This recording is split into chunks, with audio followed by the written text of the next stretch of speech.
चरण गुलाम भई चरण गुलाम सदा बिकी अब इन चरणन में अब इन चरणन में सदा बिकी अब इन चरणन में सदा बिकी अब इन चरणन में और दासी हो बेदा में दासी हो बेदा दासी हो बेदा में दासी हो बेदा ओ अब तो राधा चरण गुलाम अब तो राधा चरण परम पूज्य श्री गोपाल दास जी महाराज के द्वारा रचित भाव है। राधे राधे। मेरी प्रार्थना है सबसे बैठ जाइए, क्योंकि बिना भाव के कुछ प्राप्त नहीं होता। विवाह उत्सव में आप सब आए हैं, विवाह उत्सव में प्रवेश ऐसे नहीं होगा जब तक आपका भाव जागृत नहीं होगा, क्योंकि भैया ये निकुंज कुंज रस की लीला है। आप अगर छोटी मोटी सामान लेने भी बाजार जाते हैं तो पहले मोल भाव करते हैं, अरे इतने का नहीं, इतने का नहीं, तो ये तो जगन्नाथ है। ये अद्भुत रस आपको बिना भाव के प्राप्त नहीं होगा। जब सूक्ष्म वस्तुओं के लिए भाव करना पड़ता है तो ये तो महाभाव है भैया, तो इसलिए भाव होना जरूरी है। आपके परम आराध्य श्री गोपाल दास जी महाराज का रचित पद जिसमें वो वर्णन कर रहे हैं, मैं तो श्री राधा चरण की गुलाम हो गई हूँ। और कैसी गुलाम? ऐसी गुलाम नहीं जो काम करने के बाद पैसा मांगे, कुछ वस्तु मांगे, निष्काम भाव से चरण रज की गुलाम। कैसी? सदा बिकी अब इन चरणन में इन चरणन में सदा बिकी अब इन चरणन में सदा बिकी अब इन चरणन में और दासी हो बेदाम प्यारी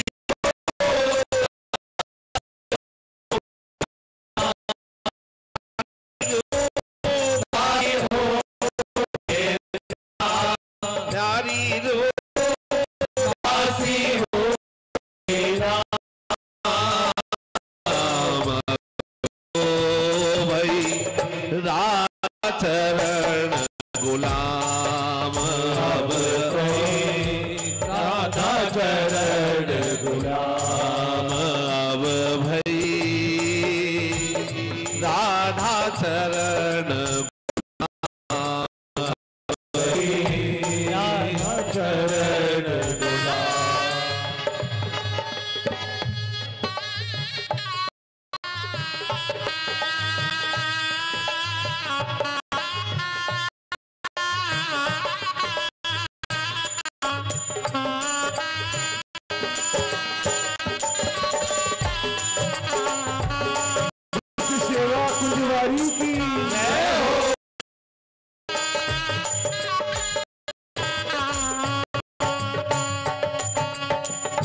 वृंदावन में निश दिन डोलू, वृंदावन में निश दिन डोलू, सेवा कुंज में निश दिन डोलू, सेवा कुंज में निश दिन डोलू और जपू श्री राधा नाम जो जपू श्री राधा नाम प्यारी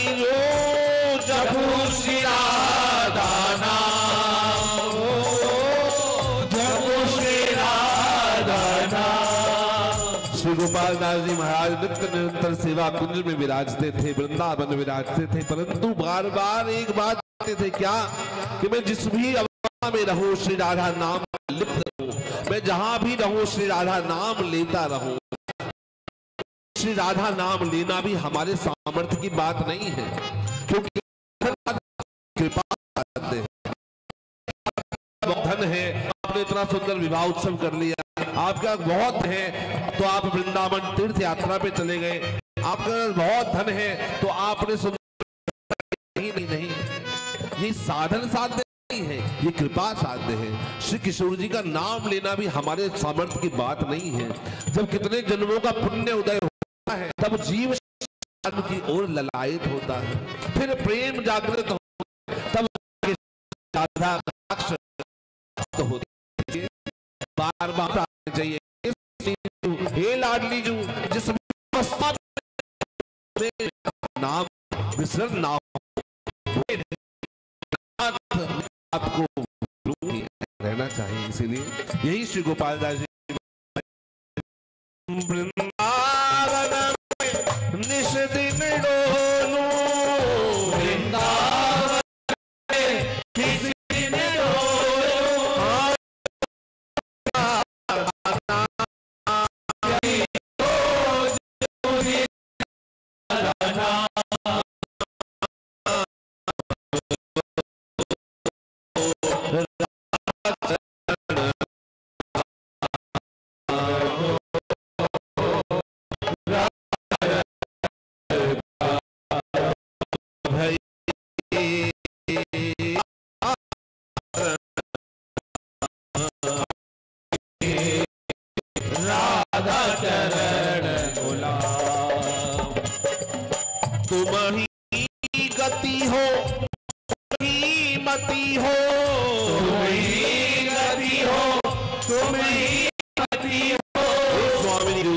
अब ऐसी कृपा करो आप में निरंतर आप में ही मेरी मति लगी है, क्योंकि इस हृदय को बांधना बहुत मुश्किल है भैया।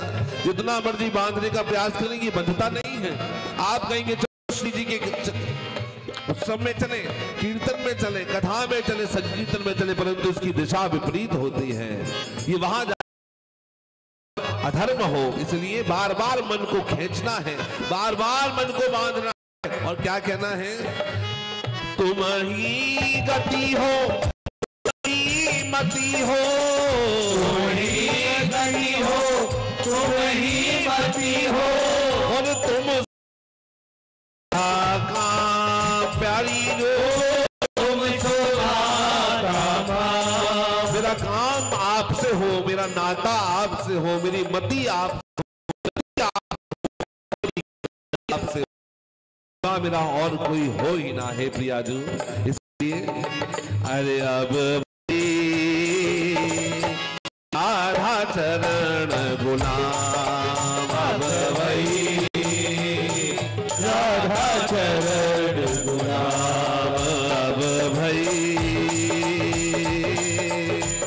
राधा चरण गुलाम, अब भई राधा चरण गुलाम।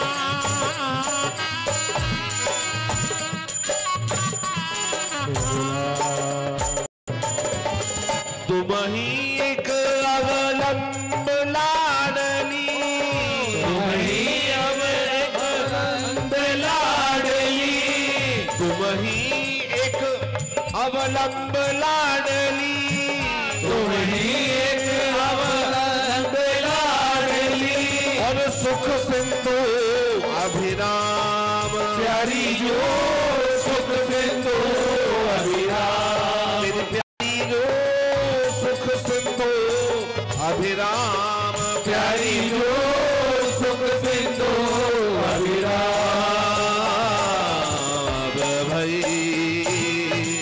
राधा चरण गुलाम भई, राधा चरण गुलाम।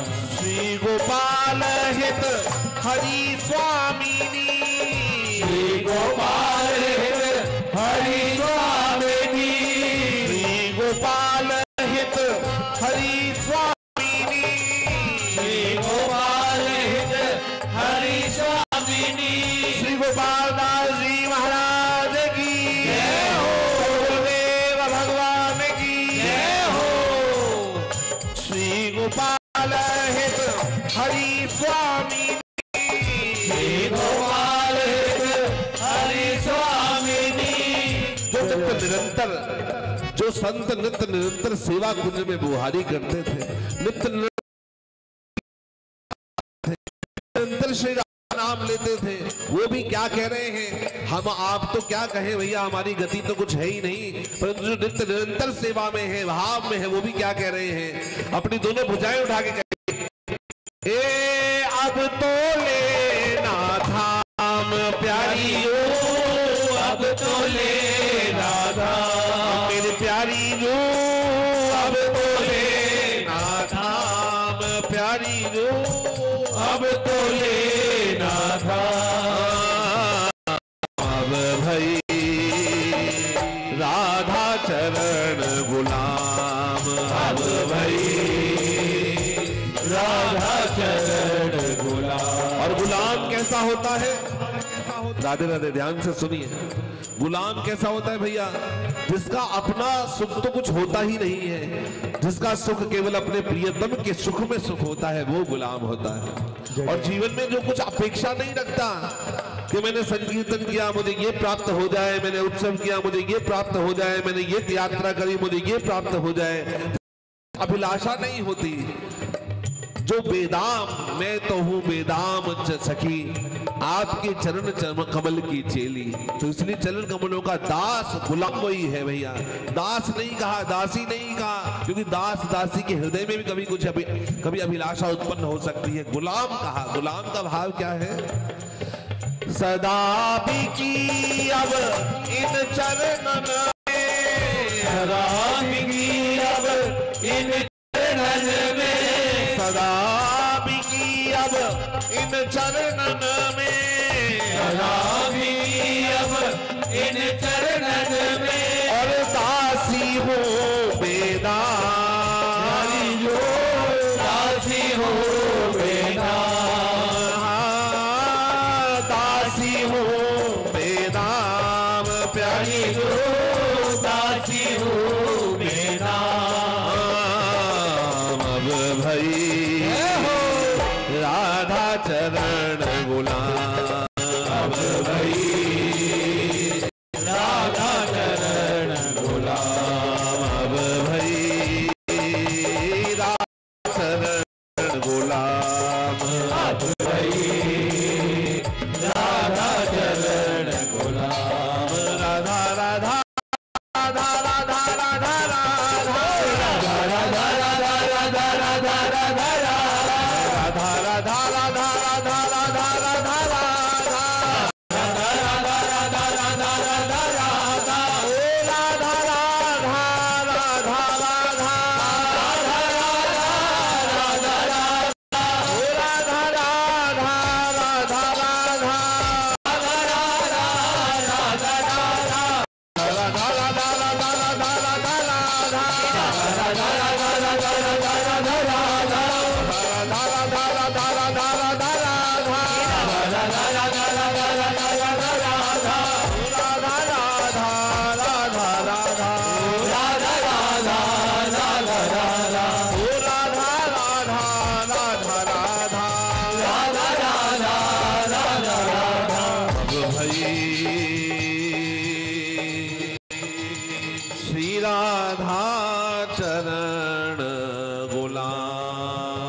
हरि स्वामिनी श्री गोपाल हरि स्वामिनी। अब तो लेना था प्यारी जू, अब तो लेना था। अब भई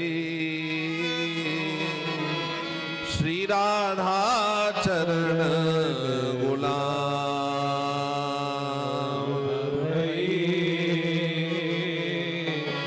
राधा चरण गुलाम। इसलिए भैया जिस देश में परिवेश में, जिस देश में जिस वेश में परिवेश में रहो, राधा रमण राधा रमण राधा रमण कहो। किसी भी अवस्था में हो श्री राधा नाम निरंतर निकलता रहना चाहिए। परंतु ये बात भी सत्य है कि जीव के बस की बात नहीं है कि भगवत नाम में रहे, क्योंकि भगवान की माया अत्यंत प्रबल है। आप अगर राधा नाम लेने के लिए जाओगे तो अनेकों प्रकार के रूप धर के माया आएगी।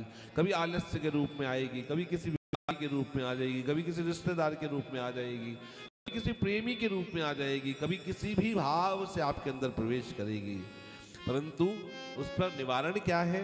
भगवान से स्वयं प्रार्थना करनी चाहिए, हे स्वामिनी जो, हे किशोरी जो, मैं जहाँ भी रहूँ, जिस भी अवस्था में रहूँ, आपके नाम में डूबी रहूँ, एक भाव रहना चाहिए। श्री प्रिया जी के विवाह उत्सव में आप सब आए हैं, तो इसलिए भैया भाव अद्भुत है। कई लोगों के हृदय में ऐसा भाव उत्पन्न होता है कि भैया प्रिया प्रीतम का तो कभी विवाह हुआ ही नहीं, तो विवाह क्या है? तो उसके अनेकों अनेकों भाव हैं। मैं आपको बता देता हूँ। ब्रज परंपरा में भगवान का विवाह बाल्य अवस्था में ही श्री भांडीर वन में हुआ, जो ब्रह्मा जी ने कराया। आज भी आप जाके दर्शन करें, वृंदावन के निकट बड़ा सुंदर रमणीक स्थान है जिसे भांडीर वन कहते हैं। वहाँ सुंदर लता मंडल है, ऐसा अद्भुत लता मंडल है कि उसी के मध्य में श्री ठाकुर जी को, श्री प्रिया जी को विराजमान करके ब्रह्मा जी ने वेदोच्चारण आदि करके पाणिक ग्रहण संस्कार कराया और श्री ठाकुर जी का विवाह हुआ। लेकिन वो गुप्त विवाह था, उसको प्रकट नहीं करा, वो गुप्त विवाह था। और दूसरा विवाह है श्री प्रिया प्रीतम का निकुंज विवाह। निकुंज में क्या है? प्रिया प्रीतम को सुख प्रदान करने के लिए सखियां अनेकों प्रकार के उत्सवों की रचना करती हैं। कभी झूलन है तो झूलन की, कभी श्रावण का मास है तो भैया झूलन उत्सव की रचना कर रही हैं। कभी सखियों के हृदय में ऐसा भाव उत्पन्न हुआ, अरे बहुत ग्रीष्म है तो चंदन उत्सव का आरंभ कर दिया, अरे बहुत गर्मी है तो इसलिए भैया नौका विहार कर दिया, फूल बंगले का उत्सव कर दिया। तो इसीलिए प्रिया प्रीतम को लाड़ लड़ाने के लिए एक साधन है। मैंने पूर्व में भी कहा, मैं हमेशा यही कहता हूँ कि जीव की उपासना क्या है? राधा कृष्ण श्री वृंदावनी उपासना है क्या? यहाँ केवल प्रिया प्रीतम को लाड़ लड़ाने का भाव है। यहाँ पूजा का विधान नहीं है कि बहुत पूजा करनी है, आपको मंत्र उच्चारण करने, नहीं। यहाँ केवल प्रेम की उपासना है। और ये भैया ये तो प्रेम की बात है, उधो बंदगी तेरे बस की नहीं है, आपके बस की नहीं है कि आप उनकी पूजा कर पाओ। जिनके चरणों की दासी स्वयं लक्ष्मी है, उनको हम क्या निवेदित कर सकते हैं भैया? क्या वस्तु है हमारे पास जो उन्हें दे सकते हैं? अगर दे सकते हैं तो उन्हें अपना प्रेम दे सकते हैं, अपना आनंद दे सकते हैं, अपना प्रेम, अपना भाव दे सकते हैं। तो इसलिए सदैव यही भाव रहना चाहिए, हे किशोरी जू, हे लाडली जू, मैं जिस भी अवस्था में रहूं आपके प्रेम में डूबी रहूं, आपके आनंद में लिप्त रहूं, मैं आपकी सेवा करती रहूं। क्योंकि सेवा, आप उस योग्य होगे तभी तो सेवा कर पाओगे ना। तो अगर उन्हें आपसे सेवा लेनी होगी तो पहले योग्यता प्रदान करेंगे। तो इसीलिए भैया इसी भाव से ये विवाह उत्सव रहेगा। यहाँ पर सखियां श्री प्रिया प्रीतम को प्रसन्न करने के लिए, लाड़ लड़ाने के लिए, आनंद देने के लिए विवाह की संरचना करी है। तो वही सखी के हृदय में भाव उत्पन्न हुआ। सखी कहती है, सखियन के